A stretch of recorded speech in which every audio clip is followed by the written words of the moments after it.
Perkenalkan, nama saya Nabila Nis Putri, jadi saya akan membahas terkait dengan latar belakang. Dalam investigasi forensik, pemahaman terhadap prinsip-prinsip akuntansi sangat penting. Beberapa kasus besar seperti Enron, WorldCom, ICO, Adelphia, dan skema Ponzi Madoff menjadi sorotan media karena keterlibatan mereka dalam manipulasi laporan keuangan. Namun, kejahatan keuangan tidak hanya terjadi pada perusahaan besar. Survei Association of Certified Fraud Examiners atau ACFE menunjukkan bahwa banyak perusahaan kecil juga mengalami penipuan keuangan, di antaranya pencairan dana palsu. Dana ini dicairkan melalui faktur palsu atau pemalsuan cek perusahaan. Contohnya, seorang karyawan bagian keuangan membuat faktur palsu atas nama perusahaan fiktif miliknya sendiri. Ia kemudian mencairkan dana perusahaan untuk membayar faktur tersebut, padahal tidak ada barang atau jasa yang benar-benar diberikan. Yang kedua, ada skimming, di mana uang tunai atau pembayaran lainnya dicuri sebelum dicatat dalam pembukuan. Contohnya, seorang kasir di restoran menerima pembayaran tunai dari pelanggan, tetapi tidak memasukkan transaksi tersebut ke dalam sistem kasir. Nah, ia mengambil uang tersebut untuk dirinya sendiri sebelum restoran mencatatnya sebagai pendapatan. Yang terakhir, ada pencurian uang tunai, di mana uang tunai atau pembayaran lainnya dicuri setelah dicatat. Contohnya, seorang pegawai bagian keuangan menerima uang dari pelanggan dan mencatatnya dalam pembukuan perusahaan. Namun, sebelum uang tersebut disetorkan ke bank, ia mengambil sebagian untuk kepentingan pribadi dan mengubah angka dalam laporan keuangan agar tidak terdeteksi. Selanjutnya, akuntansi dan laporan keuangan. Akuntansi adalah metode untuk melacak aktivitas bisnis dalam periode tertentu, baik mingguan, bulanan, maupun tahunan. Nah, pelacakan ini penting bagi pemilik bisnis dan pengambil keputusan untuk mendapatkan informasi yang akurat mengenai kinerja bisnis mereka. Sebagian besar penipuan perusahaan terjadi di dalam sistem akuntansi organisasi. Sistem ini mencakup metode yang digunakan perusahaan untuk mencatat transaksi dan aktivitas keuangan, mulai dari pencatatan awal, klasifikasi data, hingga penyusunan laporan keuangan. Untuk memahami laporan keuangan, seseorang perlu mengetahui dua basis utama akuntansi, yaitu basis kas dan basis akrual. Nah, yang pertama basis kas, yaitu pendapatan yang dicatat saat diterima. Basis kas sering digunakan dalam operasional bisnis, tetapi jarang digunakan untuk pelaporan keuangan. Yang kedua, basis akrual, di mana pendapatan yang dicatat saat diperoleh atau saat terjadinya aktivitas transaksi, bukan saat dibayar. Nah, sistem ini lebih sesuai dengan prinsip akuntansi yang berlaku umum atau GAAP dan lebih sering digunakan untuk pelaporan keuangan. Selanjutnya, audit dan risiko kecurangan laporan keuangan. Banyak liputan media tentang kecurangan keuangan menyoroti peran audit. Yang pertama, ada kompilasi. Akuntan hanya menyusun dan melaporkan laporan keuangan berdasarkan data yang diberikan manajemen tanpa melakukan analisis lebih lanjut. Kompilasi memberikan tingkat asurans atau jaminan keakuratan yang paling rendah dengan biaya yang paling murah. Kedua, tinjauan ulang atau review. Akuntan melakukan analisis dan prosedur pemeriksaan terbatas terhadap laporan keuangan. Meskipun lebih mendalam dari kompilasi, tinjauan ulang tetap tidak memberikan opini atas laporan keuangan. Ketiga, audit. Audit adalah pemeriksaan keuangan secara menyeluruh yang mencakup laporan keuangan dan pengendalian internal perusahaan. Auditor memberikan opini apakah laporan keuangan wajar dan bebas dari salah saji yang material. Selanjutnya, komponen laporan keuangan. Laporan keuangan utama yang digunakan dalam bisnis mencakup neraca, laporan laba rugi, laporan arus kas operasi, arus kas pendanaan, dan arus kas investasi. Nah, dengan memahami laporan keuangan secara menyeluruh, investor, kreditur, dan manajemen dapat membuat keputusan yang lebih baik serta mendeteksi adanya ketidakwajaran dalam laporan keuangan. Selanjutnya, 5 siklus akuntansi. Untuk memahami bagaimana kecurangan terjadi dalam bisnis, penting juga untuk kita memahami bagaimana siklus bekerja dalam sistem akuntansi. Ada 5 siklus akuntansi, yaitu yang pertama penjualan dan piutang usaha, yang kedua pembelian dan utang usaha, yang ketiga sumber daya manusia dan pengajian, yang keempat inventaris dan penyimpanan atau pergudangan, dan yang kelima yaitu belanja modal. Nah, untuk yang pertama kita akan bahas siklus penjualan dan piutang usaha, yang mana untuk meminimalkan risiko keuangan dalam siklus ini, perusahaan perlu menerapkan beberapa langkah, yaitu yang pertama persetujuan pelanggan baru dan penentuan batas kredit sebelum memulai hubungan bisnis. Yang kedua, sistem pencatatan dan penagihan pesanan pelanggan, serta yang ketiga yaitu proses penagihan yang teratur untuk memastikan pembayaran dilakukan tepat waktu. Selain itu, perusahaan juga harus memiliki sistem yang tepat untuk menyesuaikan akun pelanggan, seperti dalam kasus pengembalian barang atau penghapusan piutang yang tidak tertagih. Adapun penerapan pengendalian internal perusahaan guna mencegah pencurian atau penyelewengan keuangan, antara lain yang pertama pemisahan tugas, yang mana pemisahan tugas menjadi salah satu cara paling efektif dalam mencegah kecurangan. Dalam siklus penjualan dan piutang, misalnya bagian kredit dan bagian penjualan harus dipisahkan agar tidak terjadi pemberian kredit kepada pelanggan yang tidak layak dikarenakan demi mengejar target penjualan. Selain itu, pencatatan penjualan dan penerimaan pembayaran juga harus dilakukan oleh pihak yang berbeda untuk mengurangi risiko penyelewengan. Yang kedua, pengamanan aset secara fisik, yang mana pengamanan aset secara fisik sangat penting untuk melindungi aset perusahaan. Misalnya, akses ke sistem komputer harus dibatasi menggunakan hak akses khusus dengan kata sandi. Yang ketiga, jejak audit, yang mana jejak audit yang jelas harus dijaga dalam setiap transaksi. Semua dokumen yang berkaitan dengan transaksi, seperti pesanan penjualan, dokumen pengiriman, faktur, dan memo kredit, harus memiliki nomor urut yang tercetak secara otomatis untuk memastikan keabsahan dan keteraturan pencatatan. Sistem komputer juga harus memiliki kontrol akses yang baik agar tidak mudah dimanipulasi. Dan yang keempat yaitu proses persetujuan, yang mana proses persetujuan perlu diterapkan dalam transaksi tertentu, seperti persetujuan kredit, penghapusan piutang, dan pengiriman produk. Seorang karyawan yang menangani transaksi tersebut harus mendapatkan persetujuan dari pihak lain, misalnya seperti supervisor, untuk menghindari tindakan curang atau kesalahan dalam pengambilan keputusan. Dan yang kelima yaitu pemeriksaan independen, yang mana pemeriksaan independen terhadap sistem juga diperlukan, baik melalui audit internal maupun pihak eksternal. Perusahaan yang lebih kecil mungkin tidak memiliki tim audit internal, tetapi mereka tetap harus memiliki mekanisme pengawasan seperti rekonsiliasi rekening bank secara berkala dan pemeriksaan oleh akuntan independen. Hal ini untuk memastikan tidak ada penyimpangan dalam laporan keuangan mereka. Selanjutnya kita masuk ke dalam studi kasus mengenai penipuan piutang usaha, yang mana seorang pemegang buku di sebuah perusahaan roti kecil yang sedang berkembang bertugas menyiapkan faktur untuk pelanggan, serta mengumpulkan dan proses pembayaran.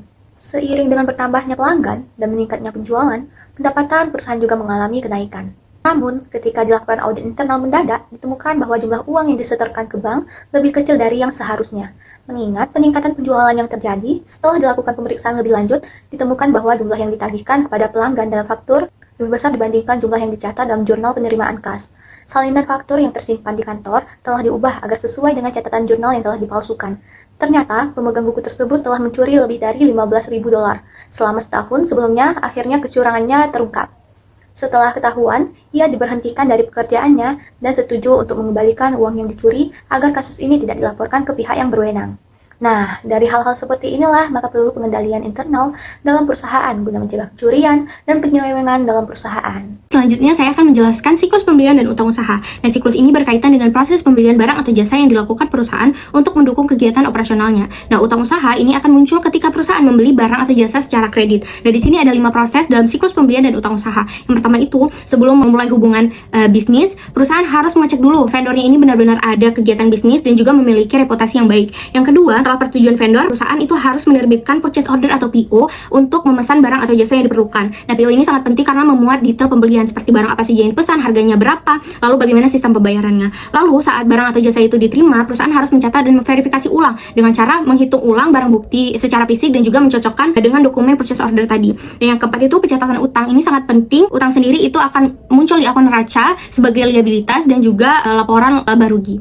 Lalu pembayaran utang akan dilakukan sesuai dengan kesepakatan antara dua pihak. Nah, di sini ada kontrol internal yang penting untuk menghindari fraud. Pertama itu pemisahan tugas dengan tujuan agar menghindari fraud dan juga transaksi ganda. Yang kedua itu setiap transaksi pembelian atau pembayaran itu harus ada dokumentasinya seperti purchase order, lalu laporan penerimaan barang dan sebagainya. Lalu setiap pembayaran dan juga pembelian itu harus persetujuan dengan pihak yang berwenang seperti manajer. Lalu terakhir ada rekonsiliasi bank yang harus dicek berkala untuk mengidentifikasi apakah transaksi tersebut sah dan juga sesuai. Kasus kecurangan dalam pembelian utang usaha di mana administrator dewan sekolah di sebuah kota kecil menyalahgunakan wewenang dengan menyetujui pembayaran untuk pengeluaran pribadi. Ini terungkap setelah sekretarisnya mencurigai adanya transaksi yang tidak wajar. Investigasi menemukan bahwa banyak faktur fiktif. Lalu administrator ini diberhentikan dari posisinya namun tidak ada tindakan hukum. Selanjutnya siklus sumber daya manusia dan penggajian. Nah, siklus ini mencakup semua hal yang berhubungan dengan karyawan, mulai dari perekrutan, menjaga karyawan tetap bekerja, hingga memberikan gaji dan tunjangan. Ada 5 proses dalam siklus SDM dan juga penggajian. Pertama, karyawan baru itu akan ditambahkan informasinya ke dalam sistem. Nah, informasinya itu berupa nama, nomor NPWP untuk pajak dan juga detail gaji. Lalu,